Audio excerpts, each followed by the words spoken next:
Welcome to the Miscarriage Rebellion. I'm Sam Payne, CEO and co-founder of the Pink Elephant Support Network. And I'm Stacey Lewis, counsellor, psychotherapist and broadcaster. This podcast is where we share stories of many Australians who have lost their babies to early pregnancy loss. With evidence and empathy, we unpack the shame, blame and stigma and the lack of support that many face.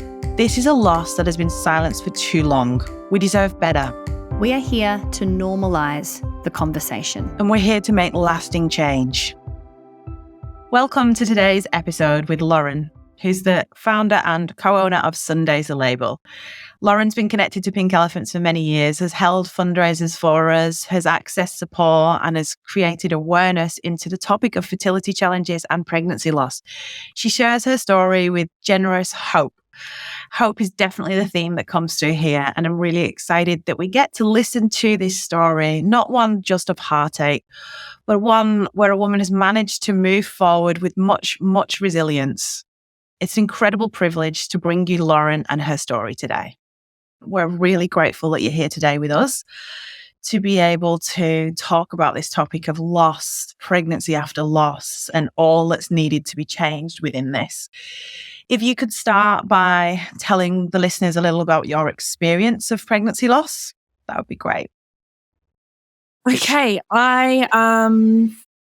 so we started trying for a baby in 2000 and when did we get married? 2015. So we basically started trying the month that we got married. We tried for about a year. And then my husband moved to Queensland to do a job that he got offered. And then he moved to Melbourne. So we started looking at basically, we went to an IVF clinic because we needed help to figure out when I was ovulating, because obviously being in another state, I would fly there. I would fly there, they would tell me everything, and then I'd go and blah, blah, blah. Anyway, after a long time in that, it still wasn't working, and we went down the IVF path. Our first round was horrible. I got barely any results. I was almost so anxious that half the procedures that they would normally do awake, they'd put me to sleep because I just couldn't relax and get it done, which was hard in itself because, like, you know, it's like having a lot of the procedures is like having a pap smear. You should just be able to do it, and I just couldn't. Anyway, that round didn't work and I had a little bit of a break. It was really consuming. So I then took the break and then I started IVF again, and I moved clinics and saw, you know, had all these recommendations, saw a different doctor. After I couldn't tell you how many more transfers, I finally fell pregnant, and I was ecstatic. Like, obviously, you know, I'd been trying for so long and I'd gone through so much, and I was finally there. So, but I had like, I just didn't have I had a gut feeling something wasn't right, and not from any other reason, but it just didn't feel like things were how it was supposed to be. Anyway, I got to my first scan. I remember in the morning I had my hairdresser came and I got my color done, and she said, "Oh my God, I'm so excited for you. Like, you'll get to hear the heartbeat." And I was like, "Oh, what happens if there's no heartbeat?" But like, I'm like, I just can't get past not having this heartbeat. You know what I mean? I should be fine. Like, of course, you're just protecting yourself, and you know, you've been through hell and whatever. Anyway, I got into the scan, and then you know when you can tell, like I could tell, right? Something wasn't right. And she was like, "Oh, well, look, there's the heartbeat." And I felt this like instant, like, it's there. I've made it. Like, you know, I've got to the next step. You know, it just feels like with IVF and fertility, it's just like getting to this next part, right? And then she's like, "Oh, there it is. Yeah, it's not beating enough." And I was like, like, just not, is it okay? Like, it's there.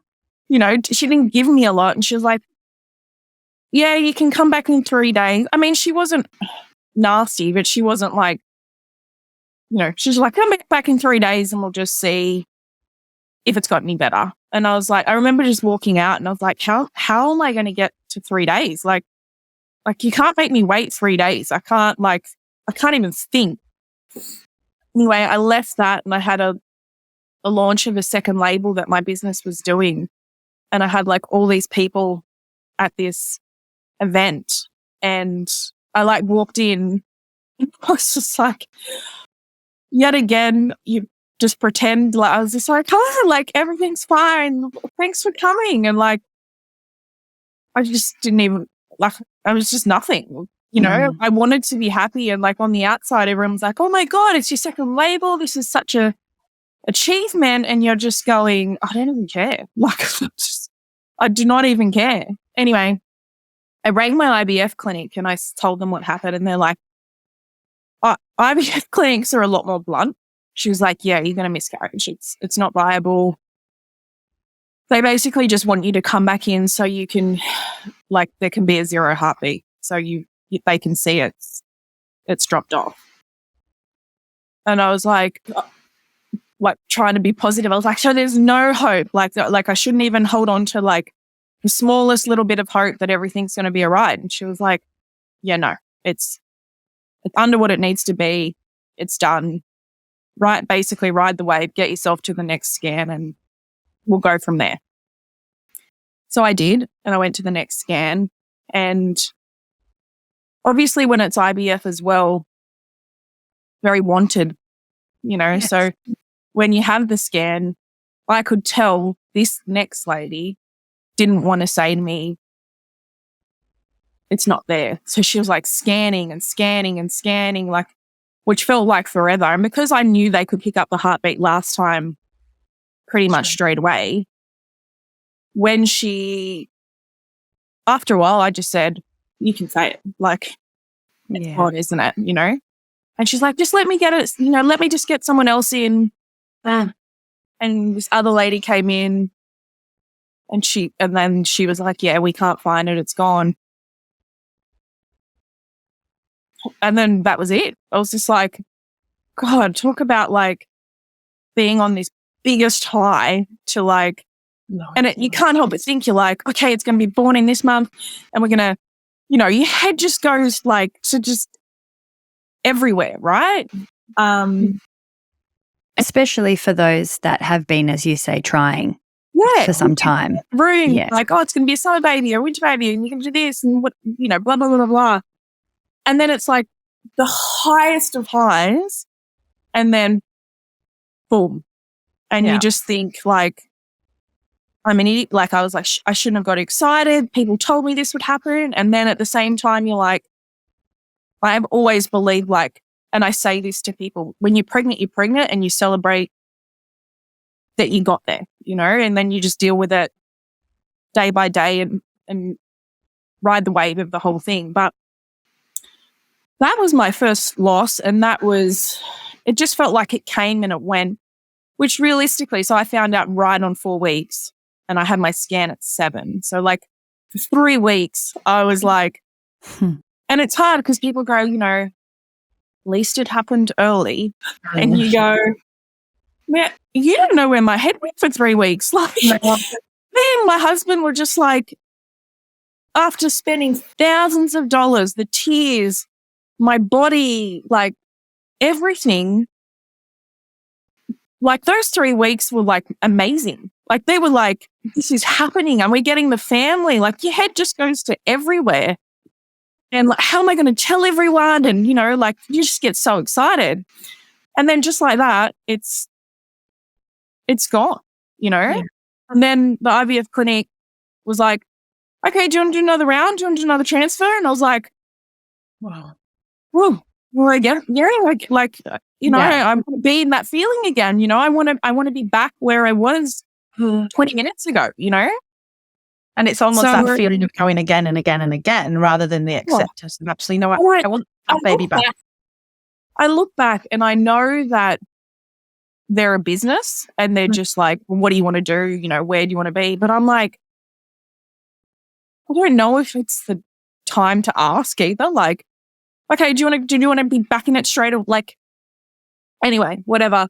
I did it, and then I'm pretty sure that that embryo that worked was my 4th transfer. And then I had so I have ended up, I'm on my 13th now. My 10th was my first daughter. My 11th was my son. And then I've had a chemical pregnancy, and now I'm pregnant with my 3rd embryo. But I guess the whole way through, the only thing that did help was I was quite vocal.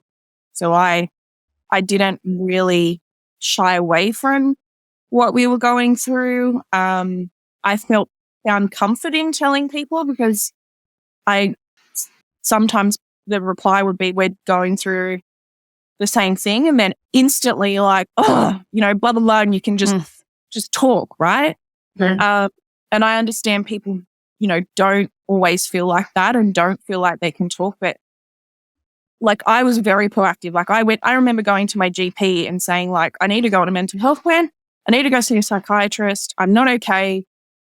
Like, I don't know how to live my life and live this infertility life, because it is so consuming. And I can't get out of it.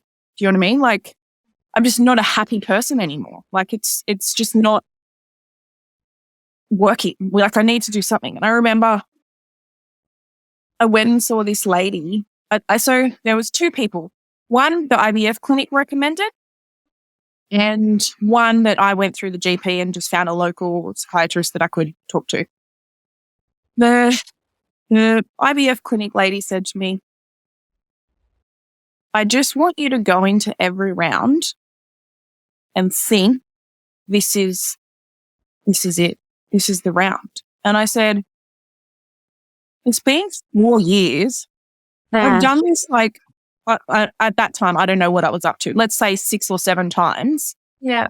I was like, how do you do that? Like, how do you keep going? She's like, you just have to go into every round and think, this is it. And I was like, maybe I'm really negative, but like, maybe at my 1st or 2nd round, but like, I'm 4 years into this. Like, I don't know how to be that positive anymore, you know? And I never saw her again, because I was like, it just didn't work. And I believe that, like, I believe in that type of therapy, but I also believe you need to click, right? You have someone that, like, gets it. Anyway, my GP recommended this lady, and you'll love this. She said to me, if you've had all the checks, at this stage, nothing was coming up wrong with me. So it's like I was ticking, everything's fine, you know? She goes, if you've had nothing wrong, have you ever thought you're just not ready for it? And it's your body's way of telling you. And I was like, no. We all breathe out at that point, right? With anger. Well, I was like, I'm like this, trying my tongue. I was like, do you think I've spent $60,000 plus, and deep down it's my body just going, you're not ready. And I never saw her again either. And it was at that point where I was like, you know, I am proactive. I am trying. Like, I am wanting help, you know? It's not like I'm shying away from the reality of my life. Like, I'm trying to coexist with everything. And it wasn't until I did meet one other lady that someone recommended to me, and she had gone through IVF. And that's when I was like, I spoke to her. I saw her one time only. And I felt like in that hour, I walked out and I felt so validated. I felt everything that I was feeling was fine and normal. And she gave me tips on how to deal with it. She gave me, like, I just walked out thinking, like, if only I saw you, you know what I mean? And like, and again, that was just from talking to someone saying, you know, I'm trying to get help, but I'm not getting anywhere. yeah, it took forever just to get someone to help me. And because I didn't have, like, a lot of my friends, well, most of my friends have never gone through anything like this. So it's hard. You want someone, that can understand what you're going through and that can tell you. Like, I listened to a podcast the other day and everything she was saying, I was like, oh, been there, like, you just, you get it, right? Like, you get what they say. So anyway, it took a long time to get help and to, understand, like, the repercussions too of what it had caused, because, like, even with my husband, I used to say to him all the time, I'm like, what's changed for you? You're not stabbing yourself with injections. You're not, like, you just go into a room. And I know it's nasty, but the resentment I felt towards him, because I was like, every month I treat my body like I'm pregnant. I don't drink. I don't go to this party. I don't sit there and, ride the bike, or, like, I don't take any risks because I'm always like, might be pregnant, might be. And nothing changes for you. And that lady was the first lady that changed my opinion on him, got me out of the resentment that I felt towards him, because it was really big. By the end of it, I was just like, my whole world's changed in this 5 years. Like, my body's changed, my mind's changed. I can't think straight. Like, I've gone from being so switched on to, like, having to write things down because I'm just so scattered that I can't remember things, And I used to look at him and think, like, what have you done? Like, you don't do any, like, this is it. And I feel bad saying that now, looking back. But at the time, it was just my life and the reality of my life. And I remember saying to my best friend, like, if I was to die tomorrow, I'd feel so unfulfilled with my life, like how I've lived, because it's been so consuming now for so long that I can't see happiness. Like, I can't see how it feels. I don't think you forget that. And even now that I've got, like, 2 children and 1 on the way, it's still very real. Like, I still remember just waking up going, how do you just keep going with this? You know what I mean? There's still no answer. At this stage, I didn't have an answer. So it just felt relentless. And it was, 5, before I had my daughter, it was 5 very long years. I'm just being very, very tired and very exhausted and just no answers. And the no answers for me is what kills you the most. Because, like, even in my job, I'm the problem solver. Like, I'm the one that's like, okay, what can we do? Let's do this. Like, let's get in, let's fix it. So I've just constantly been getting roadblock and not knowing how to fix things. It's hard. My personality, it was really, really difficult just to be able to keep going without any idea of, is there something wrong? Like, do I need a new doctor? Do I need to talk to someone else? Or it was just really difficult. Anyway, I've spoken a lot. That was a very long answer. It's a very big story. That's why it takes a long time to talk about it, because it's a long story. But I'm so sorry. Particularly, I feel very called to apologize for those experiences with those mental health practitioners too, because, as you say, when you feel like you're really putting yourself out there and being proactive, and to be met with, what it sounds like extra isolation on top of the isolation that you potentially were already feeling. And just, incredibly sorry, and just want to acknowledge how long and big all of that is.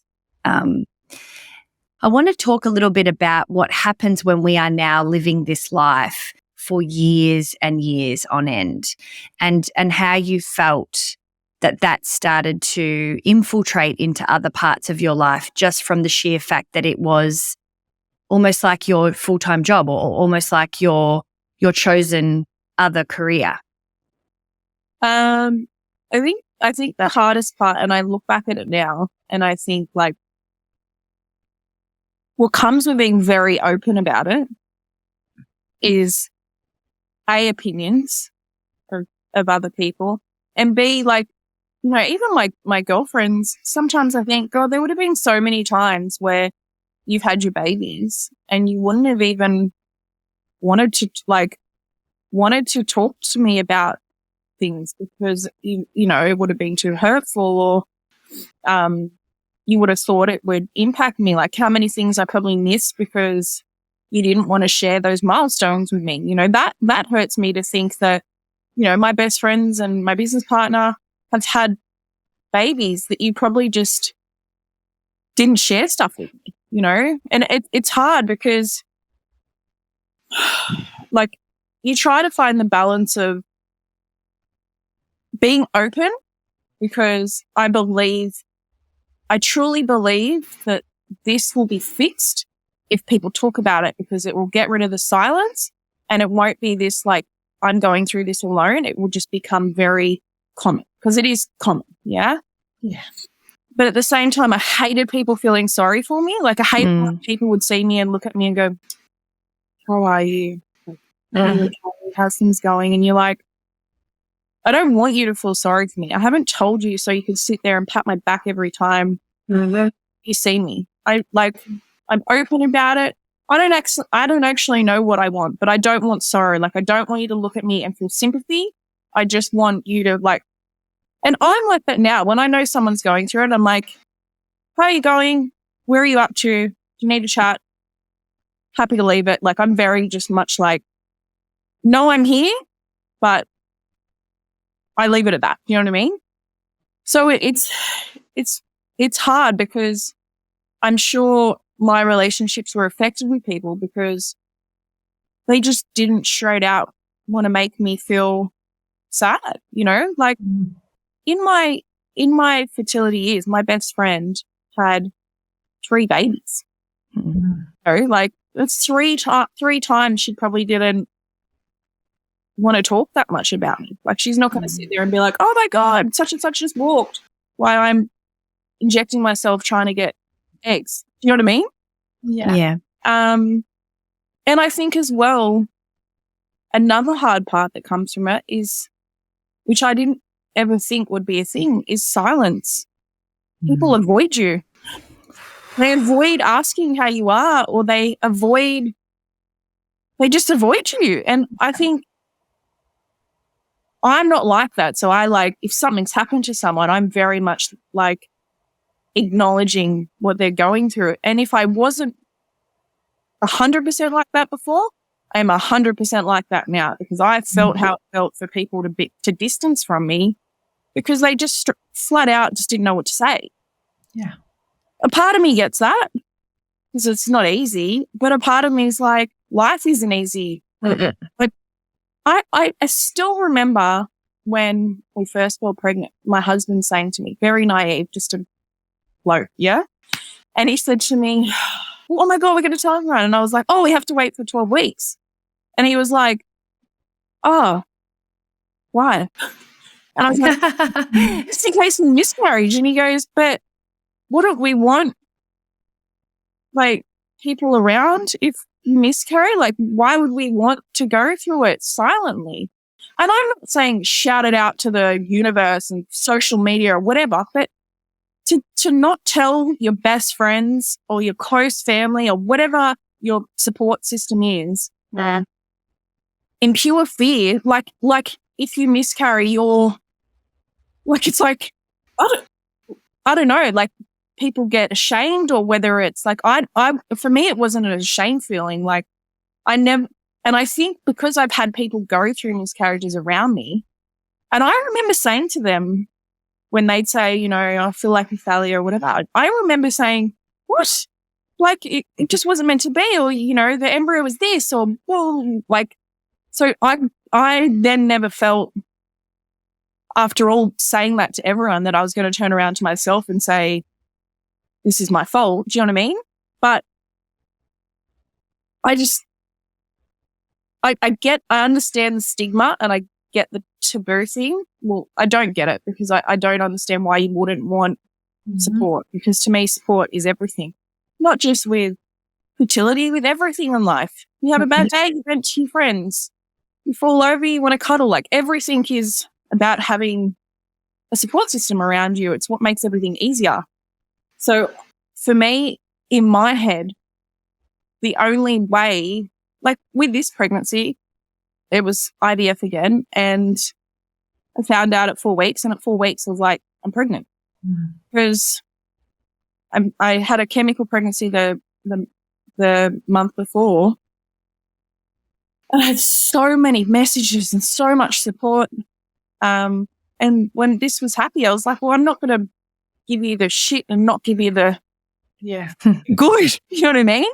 And it was beautiful. And I felt, and to be honest, if I miscarried, obviously it would be horrible. But I felt so supported. Like I felt like I had this, like people around me everywhere that I could turn to anyone and just speak to a random person, because I just had talked about it, you know. I feel sorry for the people, like when I look back at what I was saying about people that had gone for help. So there would have been a lot of people that would have gone the first time, got that answer that they got, and just gone, never doing that again. That was horrible. You know, like I could only imagine. I'm lucky enough that I kept pushing, but I know not everyone has that personality to keep trying. Like they would have been like so nervous to reach out, and then reached out, got that answer, and just been like, imagine saying to someone, maybe you're just not ready. Like, how do you come back from that? Do you know what I mean?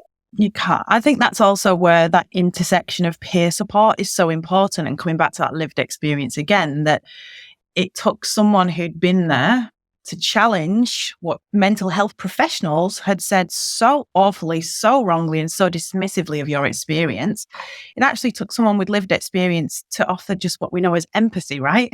Yeah. And to kind of say a completely different version of it and offer you that hope forward and give you some real ways that you move forward in things that maybe she'd done as well in her journey.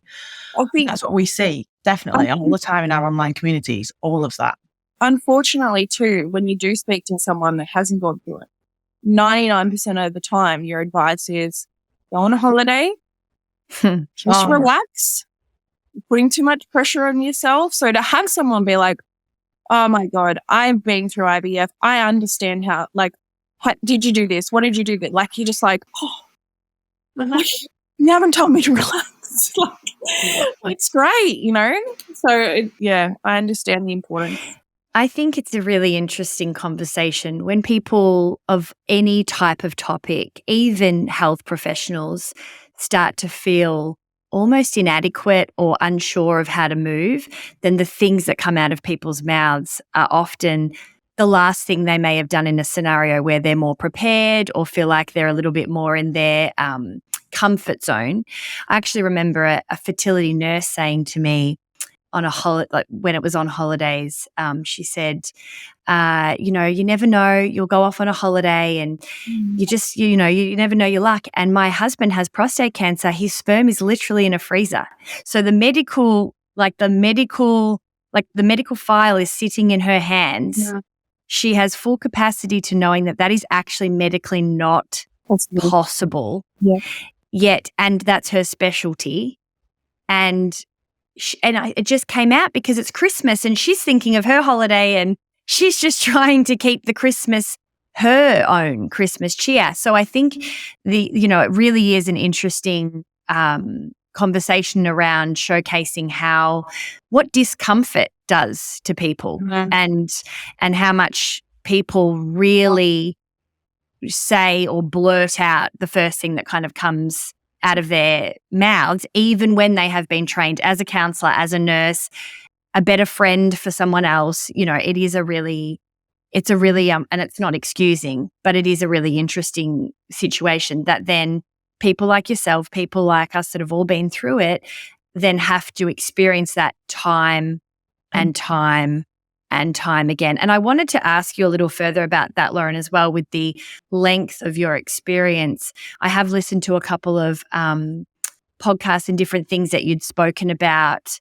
around your story. And I really wanted to bring up that idea of the testing freak and the, the kind of this particular personality that can often become of a woman or a person, but predominantly in my experience from what I've seen and what I am, a woman that is a test freak or goes really hectic into tracking or starts to, figure out due dates like the second there is, and then it might be a chemical. And then you're speaking to friends who, as what I heard on one of the conversations, might not have even been aware of what a chemical pregnancy is because there's a period that happens and it's just not the language or the experience. Yeah. I wanted to know, how you went identifying with that person or how maybe even that part of your life became your personality and how you managed that in terms of your own identity. Because I know even just as a societal issue, the loud one, the bossy one, that there's so much stuff that women have to already deal with when you're a certain type of personality type. And then in the fertility world, there's a certain type of personality type too. I was interested to hear your take on that because, I think it'd be really relatable for a lot of people that are in it in the long haul. So I started, obviously when you start your fertility journey, I hate the word journey, but journey, I had no idea. Like I didn't know anything about IVF. I hadn't met anyone that had done IVF. I didn't know anything. So basically what the doctor said to me was gospel, and I didn't doubt anything. I never questioned anything. I was just basically waiting for phone calls and what they said went, because who was I? I'm not a doctor. So this Lauren and Lauren 6 years ago, or however many years ago it was it 6 years ago? 8 years ago.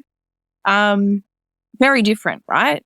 So I remember there's so many things that I look back at now and just think, oh my God, how did I not question this? Or how did I not know this? And when I spoke on my best friend's podcast, you're talking to a girl that's confident because she has come out the other side and she has gone through 13 rounds of IVF. I know what I'm talking about. I know what to question. I know when to question it. So it's hard because the main reason I did the podcast with her was because I know I wanted to start. I just want to start the conversation. I want to normalize it, right? I want to normalize that I test 15,000 times a day and that I wait for phone calls and I'm like, I know what I'm talking about, but I wasn't that person back then, So back then anyone could say anything to me. I'm like, okay, with my last IVF round that was just before this one that didn't work, I knew it was a chemical pregnancy, right? I know now. I knew that, I'd seen the surge and then I'd seen it drop off. And when I spoke to my IVF clinic, she was just like, you're not pregnant.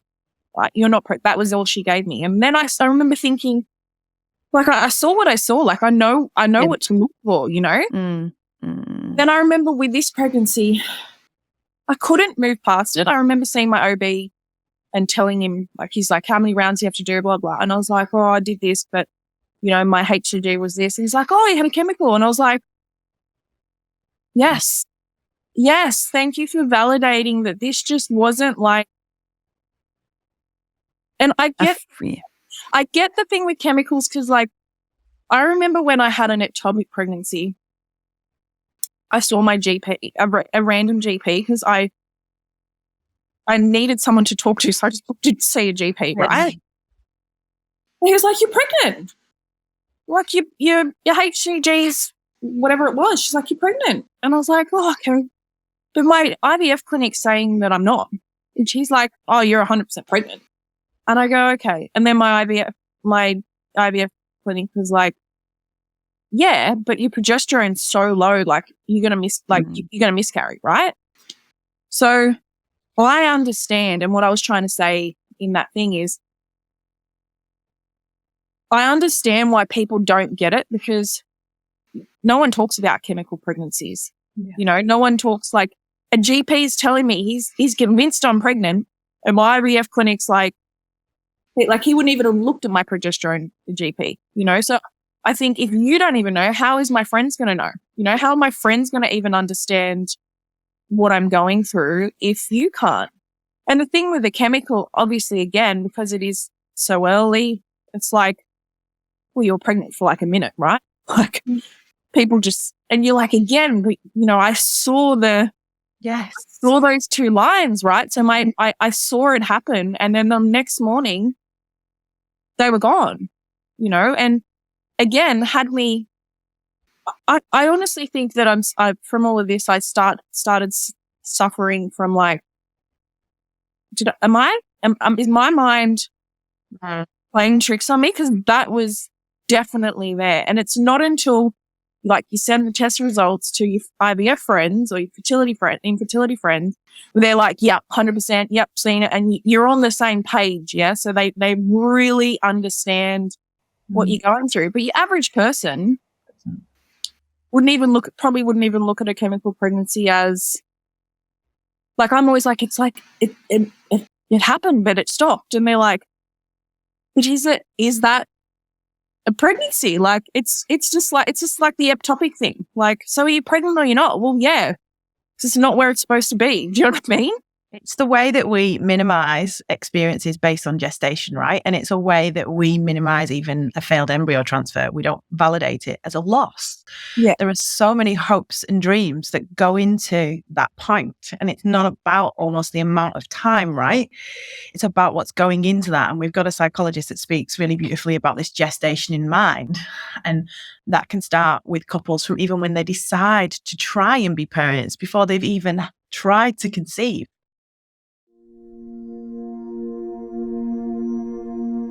People don't talk about it, but it's happening. Behind closed doors, hidden behind smiling faces. There are so many people suffering in silence right now, unable to access the support that they need and deserve, simply because they don't even know that there is support available. The Pink Elephants community is made up of people from all over Australia.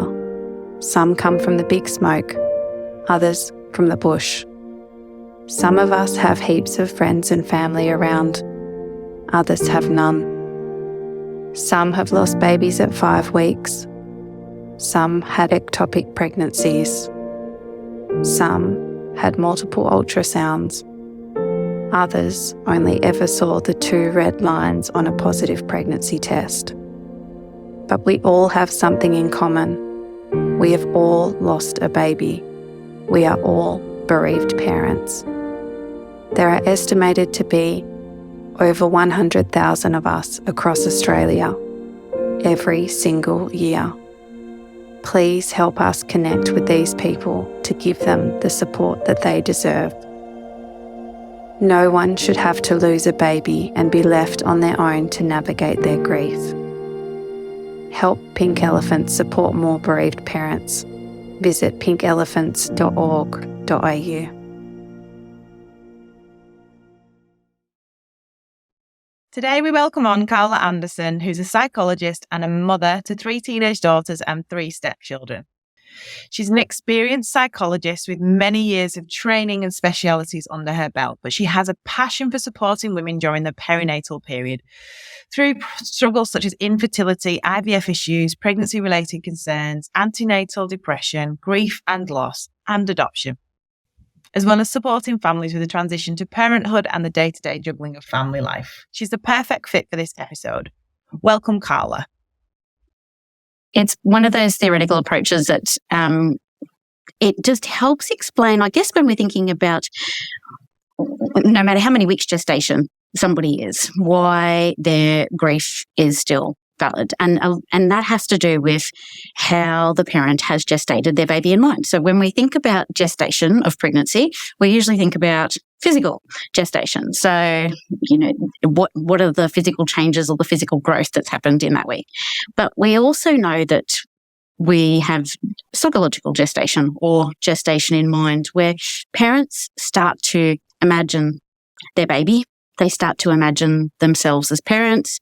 They start to imagine what life is going to look like after baby comes along and all the changes that are going to come from that. And so when we think about that grief that is experienced in the perinatal period, all of that weighs in on there. And so if somebody is very early in their pregnancy, they may have already done a lot of gestating in mind. And so that a lot of grief comes from that then. Pink Elephant support is available no matter where you are on your journey. Whether you lost your baby recently or many years ago, we are here for you. We know pregnancy after loss can be a particularly challenging period. That's why we have a dedicated online community for you to connect with other women who are going through a pregnancy after loss. To connect with us, visit pinkelephants.org.au. Now, let's get back to today's episode and hear more from Lauren. We all do it differently, and that can then, obviously, the way that we have that loss impact us can be part of that as well, in that experience. You've shared so beautifully about the fertility, the ups and downs, the challenges there. I just want to, if you're open to it, hear a little bit more about how you manage pregnancy after loss, because we know from personal experience and the thousands that we support, and I know from my own experience how challenging that can be. If you're open to speaking about that now, totally okay if you're not as well. Right. I'm where you are. Yeah. I think, I don't think you get over it. Like, I honestly don't think, like, sometimes, like, my daughter will walk in my room and she's like, "Mummy," and I'm like, you're there. Like, you're human. You just called me mummy. And she's almost 3. And I still say to my husband, I can't believe she's real. Like, her more so than my son, because she obviously felt she was the first to come after so many years. But, like, I look at her and I can't even fathom that she's, like, alive, you know? And, like, I genuinely just stare at her because I can't believe it. I can't believe after so long that we got there. It doesn't feel real to me. And I think when you hear someone going through it, it just comes back. And, like, if I just want to take pain away, because I know that pain. I just want to wrap you up and just be like, and I don't want to say to people, keep trying, but I want to say it to them because I got there, you know, like, and I remember someone saying to me once, "If you want it bad enough, you'll keep going." And I was like, how long do you go for? Like, how long do I have to keep feeling like this where I'm just going and going and going and going and not getting anywhere?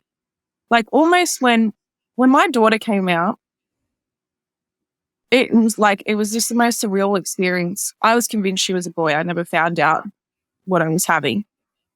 And this midwife said to me, like, I had a cesarean and they were getting me all ready. And she's like, "Oh, I saw that this is an IVF pregnancy. Congratulations. Like, if you don't mind me asking, how long, blah, blah, blah." And I went through it with her. And then she goes, "Oh, I just miscarried last week. So this really gives me hope." Right. And, like, I was just about to have a baby, but I just looked at her and thought, how are you doing this as a job? You know, like, how are you here delivering my baby when you're just gone? Anyway, she's like, thank you. She's like, "Thank you for talking to me. I feel like I can keep going and whatever." And she's like, "Do you know what you're having?" I was like, "No." She's like, "You got names?" I'm like, "Yeah." Anyway, I was lying there and they brought the baby out, and whoever said it's a girl was like, "It's a girl." And she's like, "Oh, what are you calling it?" And I was like, "Hope." I'm calling her Hope. And she's like, she just burst into tears. I burst into tears. And oh my God, I was supposed to meet you. I was supposed to meet you and you were supposed to meet my daughter. Like, you were supposed to be here and this was not a coincidence. And like, I'm so grateful she told me that so she could ask me so I could tell her and she could have a moment that maybe, just maybe, she got a bit of hope from it. I don't know. And my way, I don't think you ever get over it, but I think you go down different paths. Some people just like, I was talking to someone and she just almost blocks it. Like, it's like it didn't even happen. My thing is education, because when I get a message saying from a random person on Instagram, she tells me, you know, she's struggling, then she comes back to me 6 months later and she says, hey, I'm pregnant.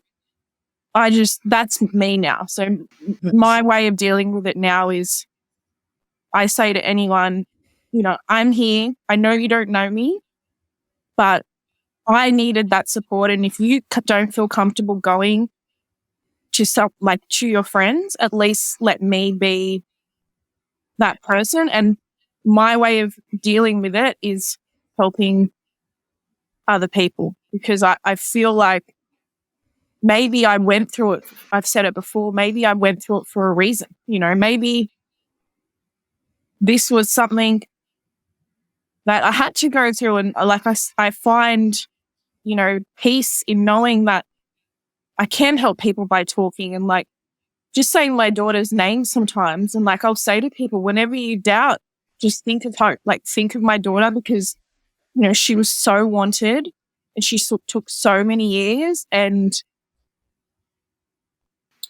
she like I look at her and just think, God, you're so worth it.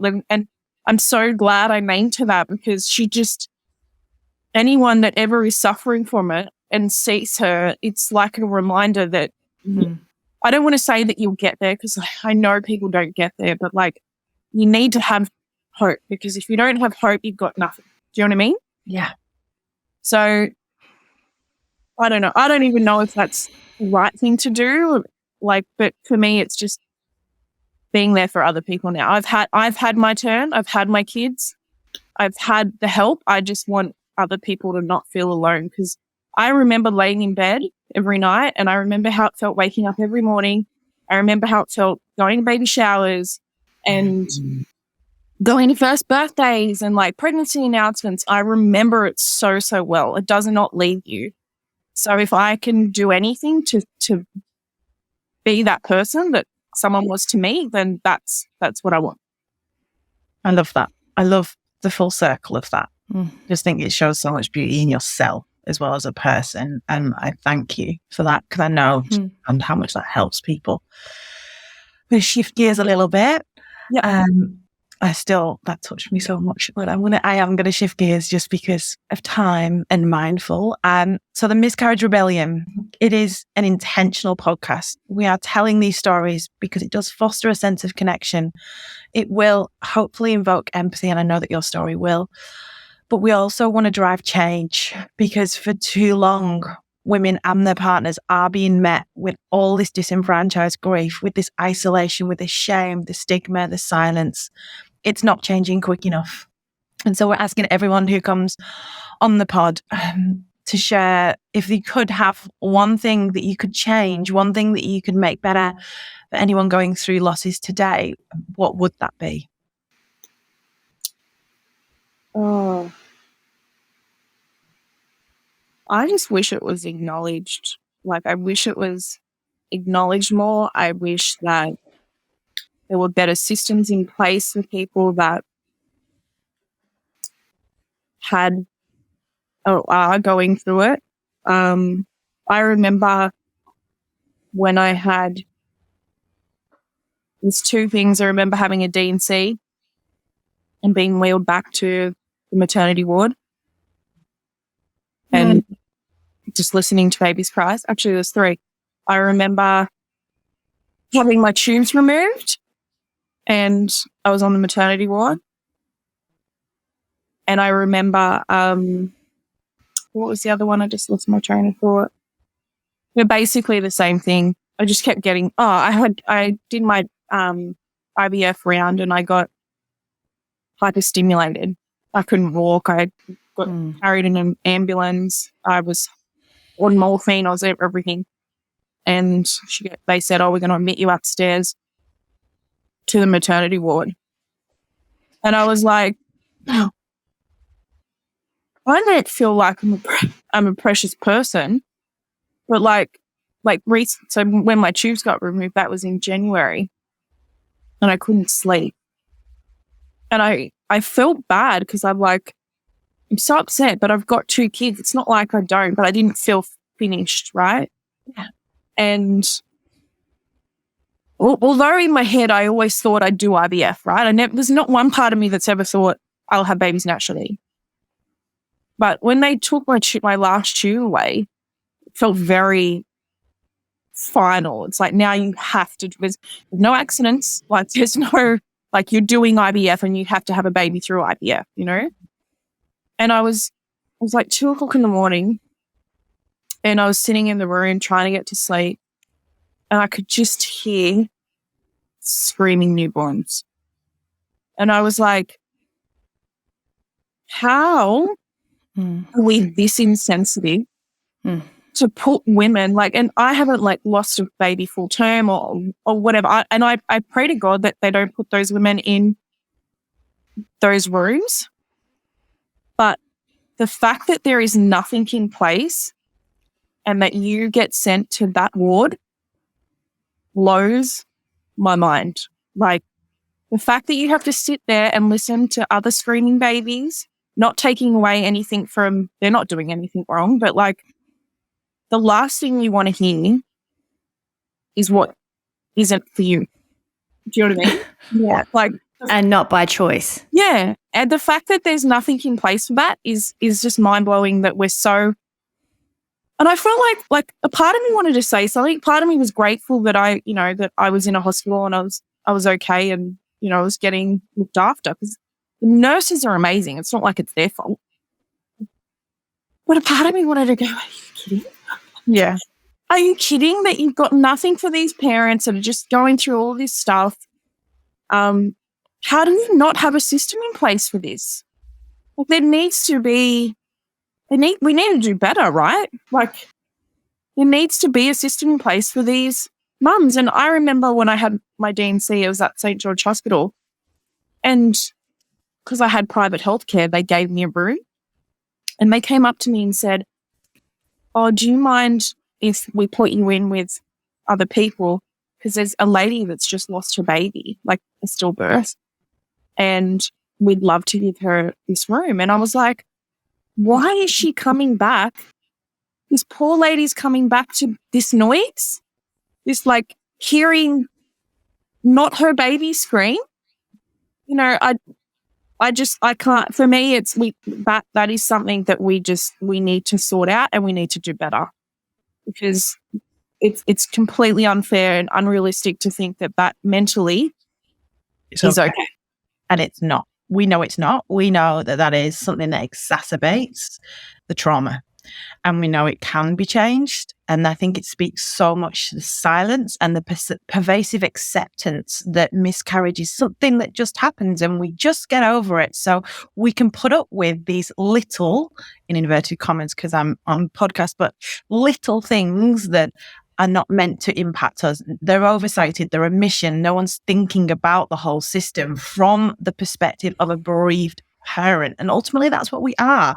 And someone needs to walk through every step of the whole system from the moment you have diagnosis from an ultrasound right through to your GP referral, right through to your obs and gyns to a private system or through public system. Someone needs to go through each and every part of it from the perspective of a bereaved parent and not from what works for the health system, because change needs to come based on our experience and what we're telling health professionals, what we need so that we don't end up with poor mental health outcomes. And like we see at Pink Elephants, women with suicidal thoughts, women with severe PTSD, because the trauma, the impact of these things is huge and just completely underlooked and undersupported in any way.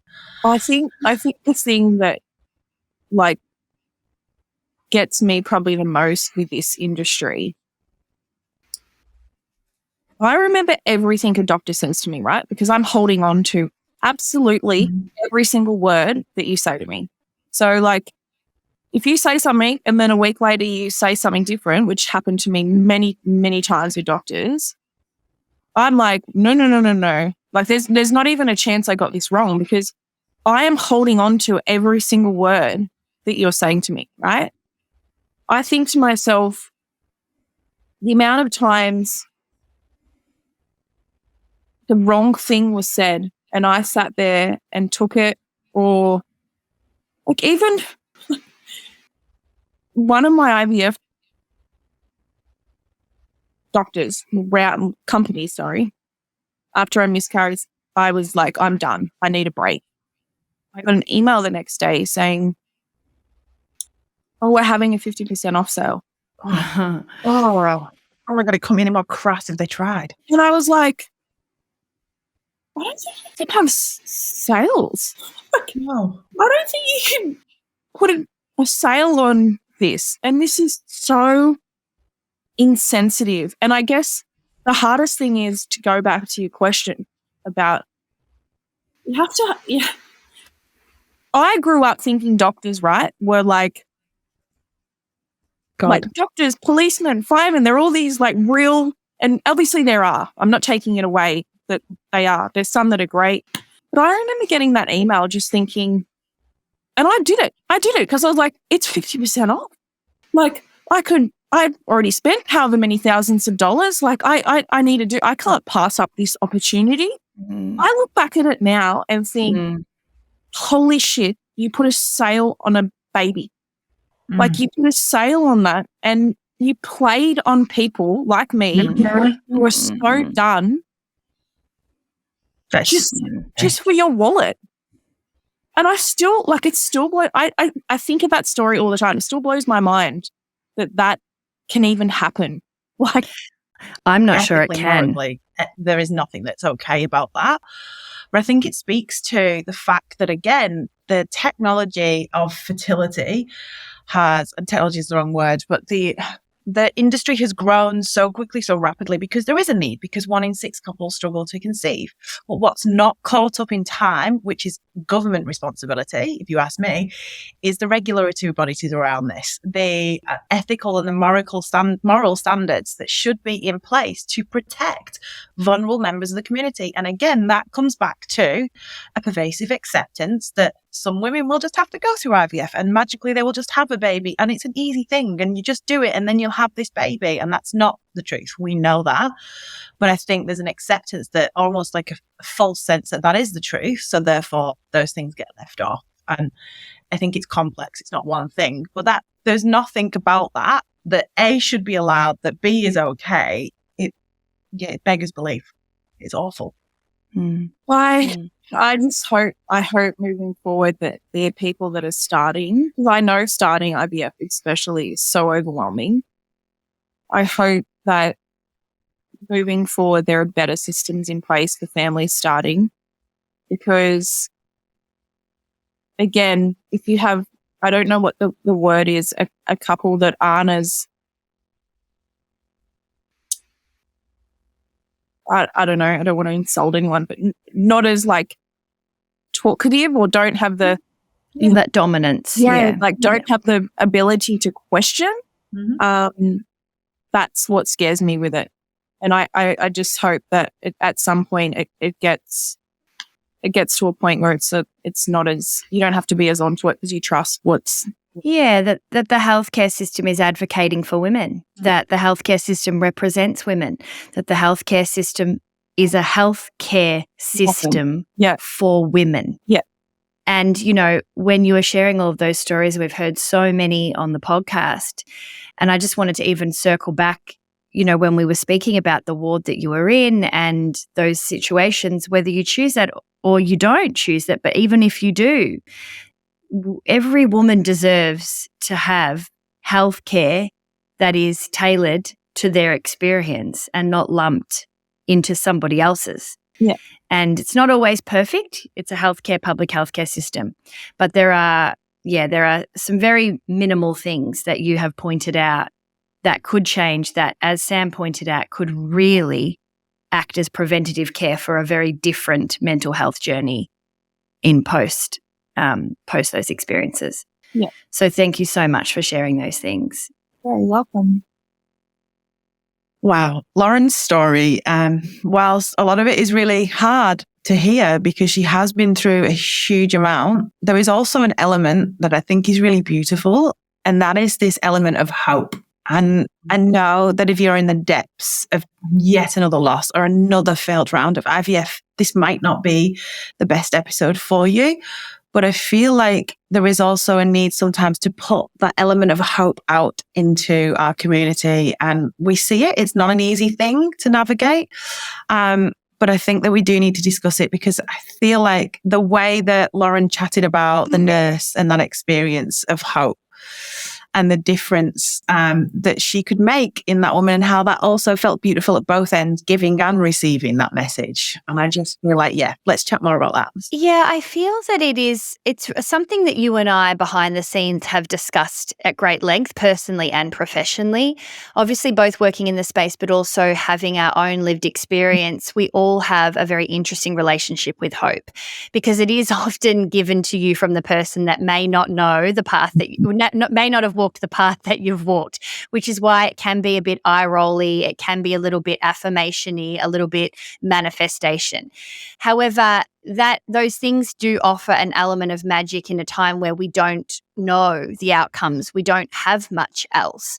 So I think where I come from in my practice and in my room, I really do try and gauge where somebody is at with hope, and really acknowledge and honor where they are with hope in that time, that the relationship is ever evolving. And if we don't stifle ourselves to find it and we don't force it upon ourselves, I kind of see it as this beautiful flower that, that plant that you have at home that you water and then you think, oh God, it's gone. And then in 3 weeks later, all of a sudden, push, there's this little flower that's come out of nowhere. And it was a trust. It was a constant watering, but it wasn't this, this intense, let's just put it out and soak it down. It was just consistent and trusting and acknowledging that that flower may not always be there too. So I think that, the greatest option for us to be able to experience true hope is to also accept that it's okay when it goes. Yeah. Because we can find it again. And we don't want to find it by stifling ourselves to find it, by forcing ourselves, but also by forcing others to find it. So I think finding that relationship with it, getting to know how you are with it, honoring where you are with it, that it will look different, is a really, really important piece to how we can use it effectively. Yeah, absolutely. And I think it's also that kind of juxtaposition between lightness and darkness, right? That you almost need to have experienced some darkness to kind of feel the true lightness in a way as well. And that's difficult to hear and complex to unpack. So I'm not going to go there, but it's that kind of element again with hope, right? That it can offer some lightness when you're in the depths of darkness and things are so difficult, but it also isn't there all of the time. And we need to acknowledge that, and we need to be present for those who are going through this and are in the darkness, and be willing to sit with them in that space and not trying to fix it.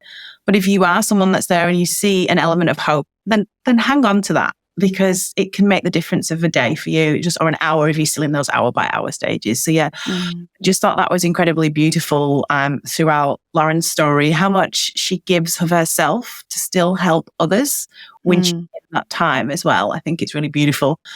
And again, I think it speaks to reaching out to those of us with lived experience, the power of peer support, the power of therapists with lived experience as well, because we understand that it's not needed to have that toxic positive psychology. Here you go. Here's a rainbow. You're going to have a rainbow baby. We know that that's not appropriate at certain times. We can judge that because we've kind of been where you are in a different experience, but similar. And I guess that's kind of that power of lived experience that sits in that space as well. Yeah, I love this episode. Yeah, me too. Again, as always, we're here for you. You are not alone. If you're looking to access support, head to pinkelephants.org.au and everything is linked in the show notes. Thanks again for taking the time to listen. Today's episode may have brought up some feelings for you that you need some support around. That's totally okay. Head to pinkelephants.org.au to find access to our circle of support, your safe space where you can be met with empathy and understanding throughout all of your experiences of early pregnancy loss. We're here for you. You are not alone. If you enjoyed listening to the Miscarriage Rebellion, please help us by leaving a 5-star review wherever you listen to podcasts. The Miscarriage Rebellion is a Pink Elephants podcast produced by our friends at 3P Studio.